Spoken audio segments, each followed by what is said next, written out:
Hello, YouTube, and welcome to USA Tennis Coach Behind the Blog.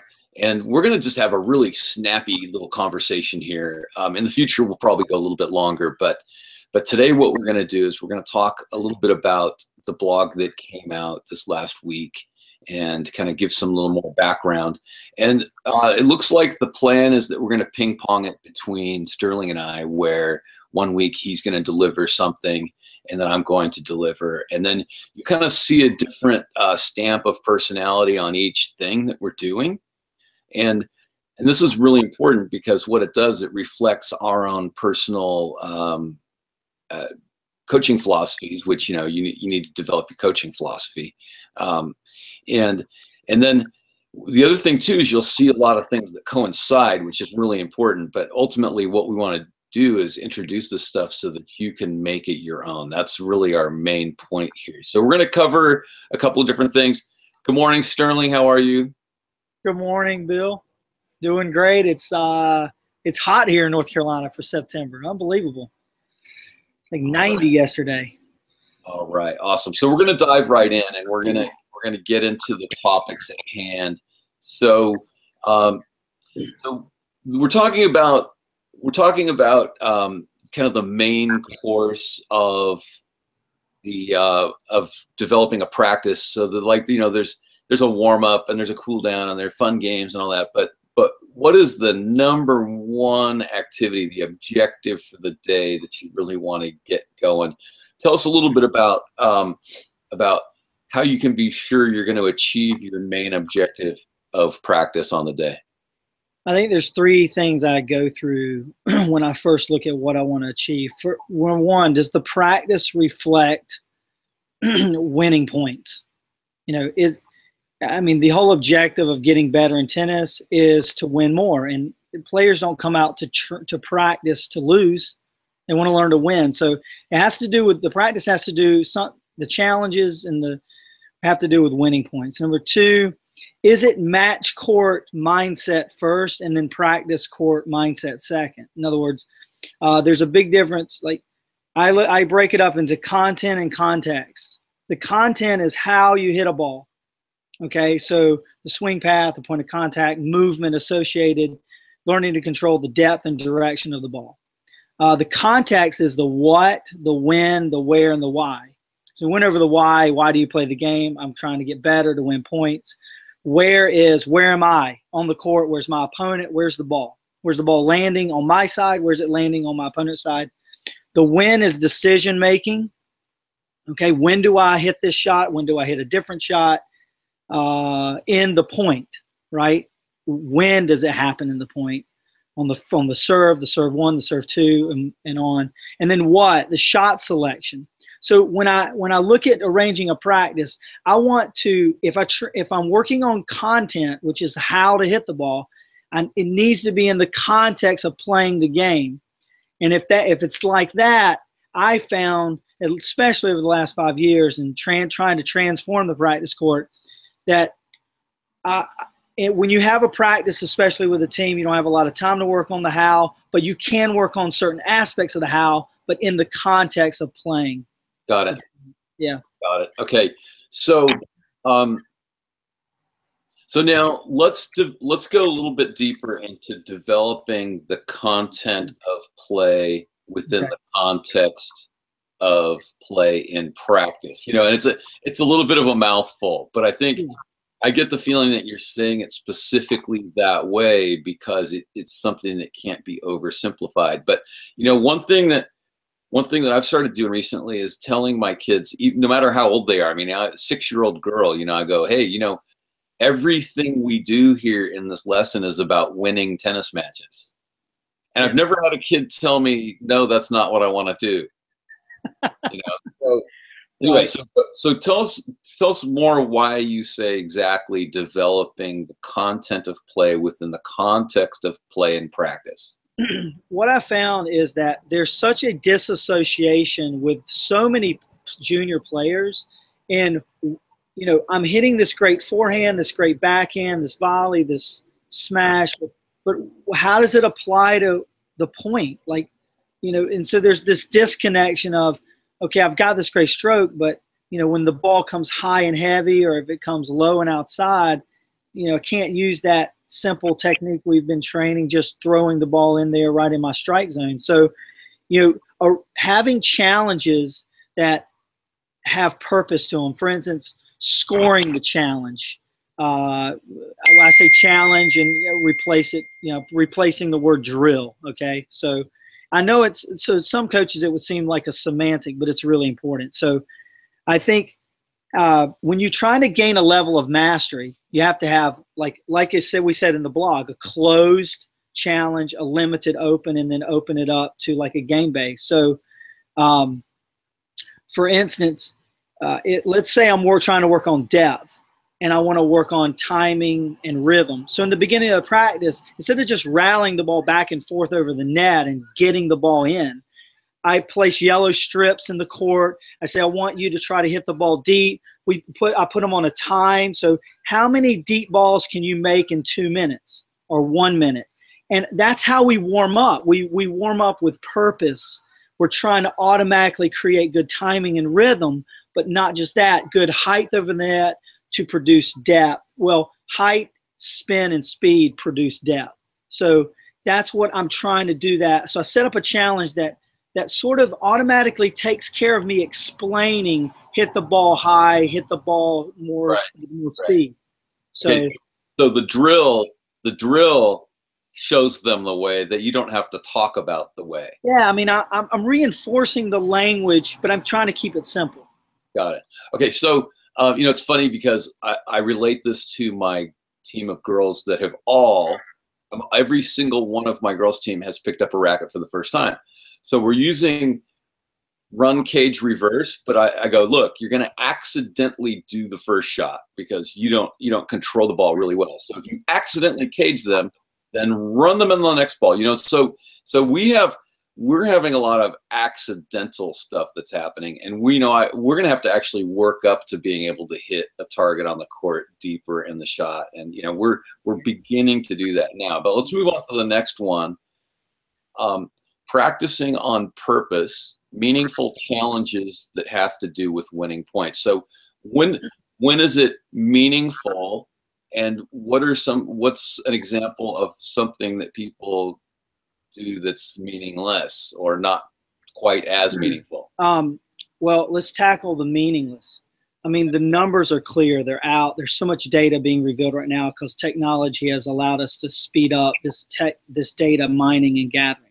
So we know that tennis is not made up of a series of long points, extended rallies. So I think meaningless practice would be, spending 25, 30 minutes of your practice rallying the ball with a drop feed down the middle. I mean, when you play a point, it doesn't begin that way. It begins with a serve and return. So going to meaningful challenges that have to do with winning, I start off I created a thing called the serve depth challenge and the return depth challenge. So right after we do the warm-up, we go into serving and returning. So at the same time, I have a couple players warming up their serve, but they're not just hitting the ball in the box. They're trying to hit the ball deep in the box. So I, again, divide the service box based on their level of play. You can just make it half the box or maybe a little bit more challenging just to get depth, okay?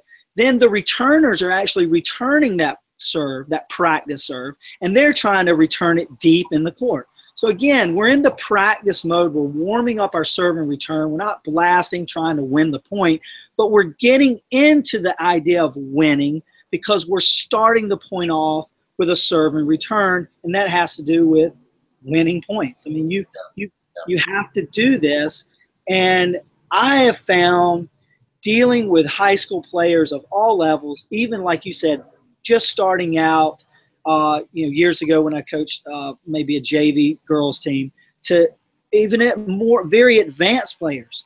And that's why I like what you said at the beginning of this talk behind the blog is coaches can tailor these to make sure it fits their level of player and the skill level there. So that's a meaningful challenge that has to do with winning points, serve and return depth challenge. Okay, good. And just a quick thing too is that based on who my player is, who's doing this, if I have a slower, more powerful player, I want them serving down the tee. If I have a faster, more, less powerful, more of a rally player, I want them serving out wide because I want them to start the point the way it's going to benefit them. All right, but let's move on because we gotta wrap this thing up pretty quickly here.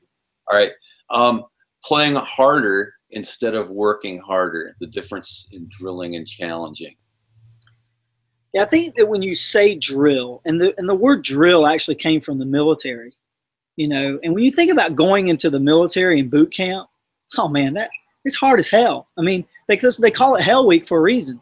It's hard, grueling, painful process to boot camp, right? And you drill. There's a drill sergeant, right?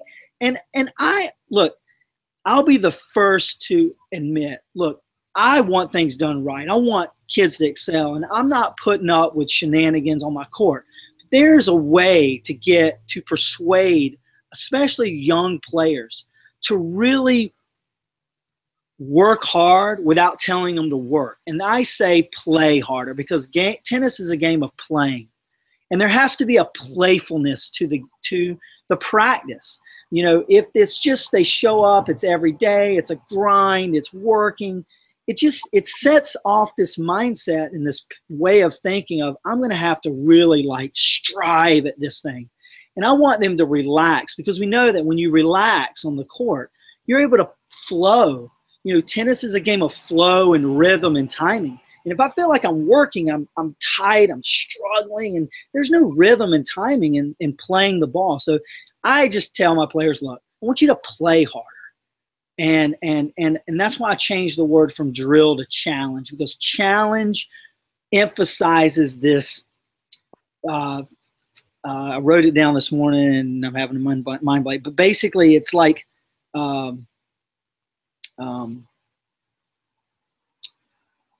it's a challenge, obviously, but it's like a game. You can create it like it's a game situation where I'm scoring against myself, right? I'm not necessarily scoring against another player, but if I make a shot, I score 3 points. If I make it somewhere else, it's 1 point. One great example comes from Pressure Tennis, Paul Wardlaw. Great book. If you don't have that book, everybody that book. Yep. One thing I really love is the whole serve and have a 4-shot exchange. And yes. And if you can have a 6-shot, so that would be 1 point. And if you can serve and have a 6-shot exchange, then you get 2 points or 3 or 5 or whatever. But do that on a timed basis. It makes it really fun. It engages the player. Yeah, let me wrap up. Go ahead.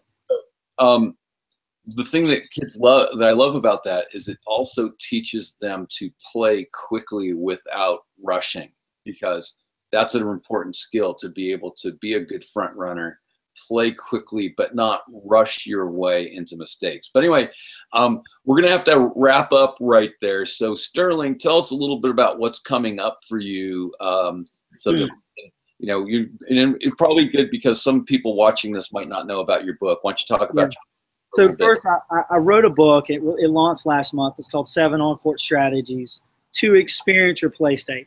The subtitle is How to Win Every Time You Play. And so what I really laid out in the book is a foundation of my beliefs about coaching and playing the game of tennis. And just it's been years and years in the making. I think we spent 2 years literally working on the manuscript, but it was many years before that developing, teaching trial and error, science mixed with the art of coaching and trial and error. And then, so that's really an introduction. I wanted to put that book out there because there's some real practical on-court strategies that you can implement, like play patterns that tell a story, run, reverse, cage, what you mentioned earlier, spot on the ball, 3 centers of the court, things that are foundational to learning the game. And so that was kind of the sort of the appetizer. And so what I've been working on the past 5 years intensely is a thing called Transforming the Practice Court. It's a project. I'm about to release an online course about it. It really delves into the specifics of how to train a player in this with meaningful challenges that have to do with winning points it relates to the data that's being released. We started tracking stuff in 2012 heavily in high school tennis, high level high school tennis, and we have tremendous amount of junior data that we did on our own. Right. And then met Craig in 2014, Craig O'Shaughnessy, and then we did a project together. I was on his series called The First Four Shots, and because he was fascinated with what I was doing, and it sort of lined up with what he was doing on the Pro Tour. So that's what I'm all about right now, is really helping players understand when they come on the court, this has got to be about helping you win more. Okay, and so we've reached your hard stop, right? So we have to say goodbye. Yeah, we're good, man. But I'm gonna talk about my stuff. Yeah, tell me what you're doing, because what you're doing is really fascinating. All right.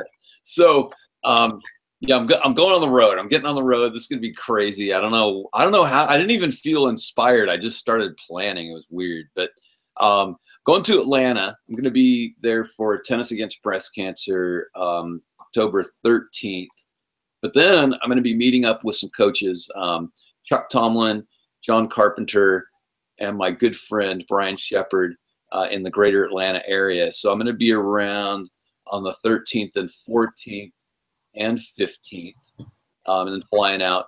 But it's part of a larger thing. It's going to be the Bones Cares Tennis Rock and Roll Barnstorming Tour, and we're going to have a shirt that we make that's a benefit for hurricane victims who are tennis players. So we're going to make a donation to Houston inner city tennis programs that have been affected by Hurricane Harvey, especially. And then the second leg of the tour is where I'm driving from here to Southern California, to Palm Desert, to Gilbert, Arizona, to Mesa, Arizona, to El Paso, Texas, to Austin, then to Houston to deliver funds and to hang out with.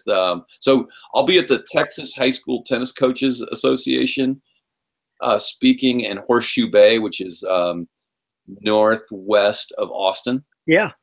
And traveling to see Erwin Bebe Montalvo. Erwin. And then so he and I are going to work today. I'm going to work like a dog with him for an entire day.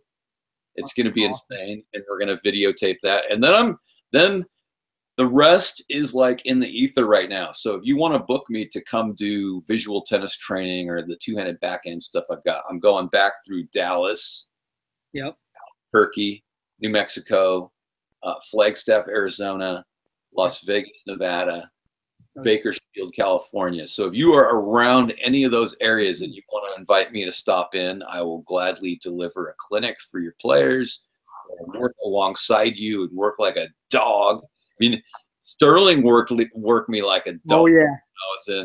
Hey, I want to say something, and that I want to say to all the coaches that are out there in those areas, if you're in Bill's line of drive, seriously consider having him come by for a half a day, a full day, whatever. I had so much fun working with you when I flew to California last year, and we went up and we were on the rooftop in those courts. Remember in Woodland Hills? It was the rooftop on top of the parking deck. What was that club we were at? It's called Warner Tennis Center. Yeah, that was so awesome, just being up there and working with you and shooting video. And we actually did a lot of the shooting all the shooting for the two-handed backhand there. Pretty much. Just incredible. I mean, so I want to reach out. I want to say this, I know I hate beefing myself up, and inviting people to buy my book and stuff. But, sometimes you got to put it out there because people don't know. But I want to pump up you, Bill, and say, look, you're doing some great stuff. And coaches out there, if you're watching, you pick this up, definitely get in touch with Bill, because he will definitely make his route connect with yours on the way back home. So, all right. This is awesome, man. Behind the blog. Yeah. Episode number 1. We need it. Yeah, you're going to have to dress this one up with all your super Apple movie. Oh, man, whatever. Yeah, I'm not going to put that put some like 300 music in there. Yeah, you can put some like epic war movie, heroes returning home. Dude, I get that from my kids. My oldest son Everett, he loves the movie trailer, like war. He loves that stuff, so he's constantly playing it. But Don't you have to leave? I mean, it's all good, dude. It's all good. All right, thanks, Bill. All right, take care. Thanks, man. Thanks for watching, everybody. All right.